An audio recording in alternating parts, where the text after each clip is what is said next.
Hello ભાવિ શિક્ષકો, રાધે રાધે. તો આજે તમારા માટે જે આપણને 2-3 પ્રશ્ન મળેલા હતા એના જવાબ સાથે આપણે આવી ગયા છીએ. તો જે મિત્રોને આ વિડીયો સારો લાગે લાઈક કરી દેજો, ચેનલને સબસ્ક્રાઈબ કરી દેજો અને મિત્રો 8:30 વાગે આપણો લાઈવ ક્લાસ જોવાનું ના ભૂલતા. આપણી સાથે બન્યા રહેજો અને આપણી સાથે લાઈવમાં જોડાઈ જજો ડેઈલી 8:30 વાગે. બરાબર, ગુજરાતી વ્યાકરણ ચાલી રહ્યું છે અત્યારે. તો વિદ્યા સહાયક ભરતીમાં સ્થળ પસંદગી છે એ કેટલા દિવસ ચાલે? હવે આપણને ખબર છે કે જિલ્લા પસંદગી છે ને એ તો ઘણા સમય ચાલશે. તો પહેલા તો તમને ખબર છે કે જિલ્લા પસંદગી આવશે. જિલ્લા પસંદગી જેવી જિલ્લા પસંદગી પૂરી થશે, જેટલા પહેલા રાઉન્ડમાં પહેલા તબક્કામાં 4 થી 5 હજારને બોલાવશે, જનરલને જેટલી જગ્યા છે એટલા લોકોને બોલાવશે.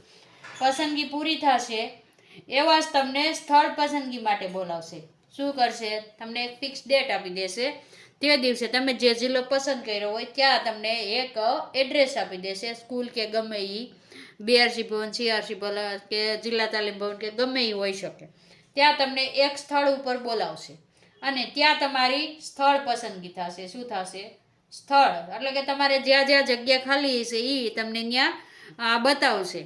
જિલ્લામાં, જે ગામમાં, જે તાલુકામાં બધી જે જગ્યા ખાલી છે એ તમને બતાવશે અને ત્યાં તમારે સ્થળ પસંદગી કરવાની હોય છે. હવે તમને મિત્રો એમ થશે કે સ્થળ પસંદગી કેટલા દિવસ ચાલશે? તો મિત્રો સ્થળ પસંદગી છે ને એક જ દિવસ હોય. પહેલાં તમારું 15 થી 20 દિવસ જિલ્લા પસંદગીને ડોક્યુમેન્ટ વેરિફિકેશનમાં તમને બોલાવશે. 200, 300 કે 400 ઉમેદવારને ડેલી બોલાવશે. આપણને હજી ફિક્સ ખબર નથી કે 200નો બોલાવી શકે, 300નો બોલાવશે એક દિવસમાં મેરિટ પ્રમાણે. બરાબર, એ બધાને બોલાવશે એટલે પહેલો રાઉન્ડમાં જેટલા જનરલના હશે એટલાને બોલાવ્યા છે એ બધાનું જિલ્લા પસંદગી થઈ જશે એટલે તરત તમને પછી સ્થળ પસંદગીની ડેટ આપી જ દીધેલી છે. એમાં જે તમને આપશે, જ્યાંથી જિલ્લો પસંદ કર્યો છે એનો આપશે, તમને પોઝ આપશે, એમાં બતાવેલું જ હશે અને એમાં લગભગ તારીખ આપેલી છે. નહીં હોય તો આપણી વેબસાઇટ ઉપર અપડેટમાં આવી જશે, સ્થળ પણ આવી જશે કે કયા જિલ્લાવાળાને કયા એડ્રેસ ઉપર જવાનું છે. તો સ્થળ પસંદગી બધાની એક જ દિવસે છે. કેટલા દિવસે છે? એક જ દિવસે છે. અને સ્થળ પસંદગીમાં તો કે મિત્રો સ્થળ પસંદગીમાં કેટેગરી વાઇઝ હોય છે કે જનરલ હોય છે? તમે જિલ્લો પસંદ કરો ને ત્યારે જ તમારી કેટેગરી આવી જશે.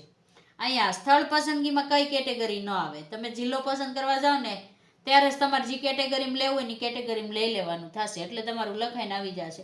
જનરલ હોય તો જનરલમાં લઈ લેવાનું તમારે, અને બીજી જે અન્ય કેટેગરી આવતી હોય ઈડબ્લ્યુએસ ને એ બધી, એમાં તમારે જેમાં લેશો એમાં આવી જશે.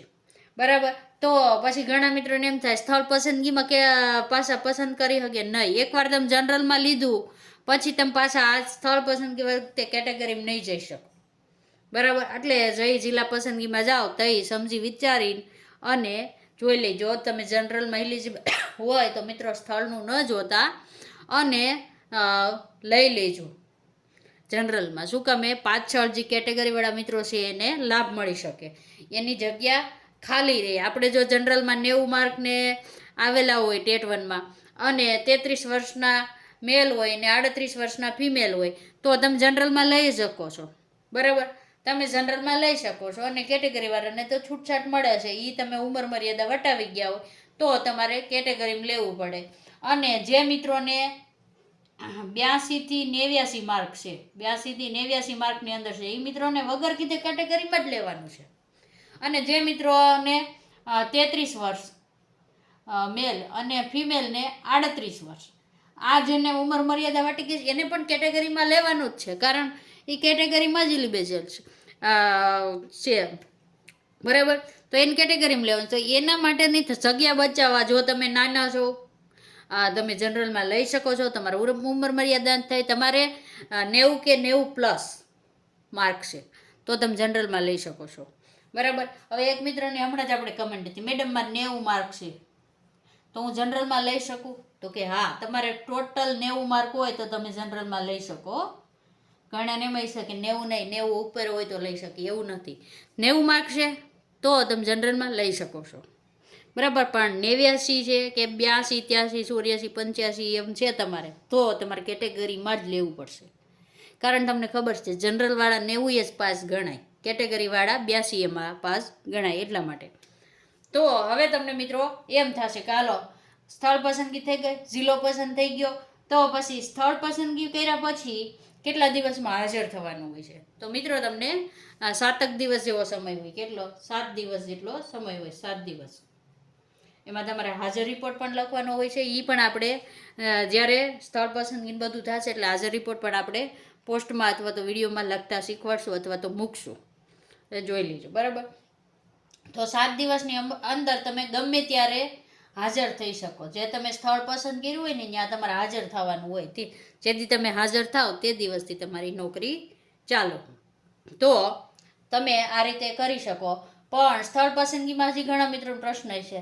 તો સ્થળ પસંદગી કરીને આપણે તો બીજે જ દિવસે હાજર થઈ ગયા, એટલે આપણે તો કોણ હાજર થઈ શકે બીજે દિવસે? તો કે જે મિત્રો જનરલમાં લઈને, જનરલ અને ઈડબ્લ્યુએસ, બરાબર, એ મિત્રોને કાંઈ જાતિ ખરાઈ ને એવું કાંઈ હોતું નથી, એટલે એ મિત્રો તરત જ હાજર થઈ શકે છે. ઈડબ્લ્યુએસમાં ખબર તમને એક પ્રમાણપત્ર જોઈએ આર્થિક રીતે પછાતનું, બરાબર. પણ બાકીના જે મિત્રો કેટેગરીમાં લેવાના હોય ને એને વયપત્રક ને આંબો ને એવું ઘણી વસ્તુ જાતિ ખરાઈમાં માગતા હોય છે.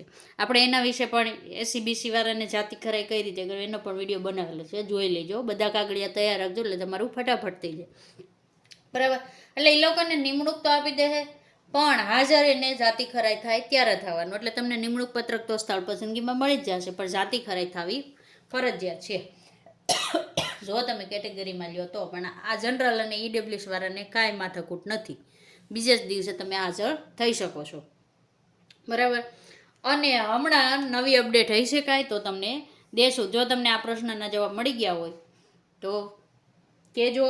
જો આમાં હજી કાંઈ ડાઉટ હોય કે કાંઈ નવા પ્રશ્ન હોય તો કમેન્ટમાં કહેજો મિત્રો. આપણે જવાબ દેવાની કોશિશ કરીશું, બરાબર. આપણે એમ નથી કહેતા કે આપણને બધી ખબર જ છે, કોશિશ કરીશું માહિતી મેળવીને.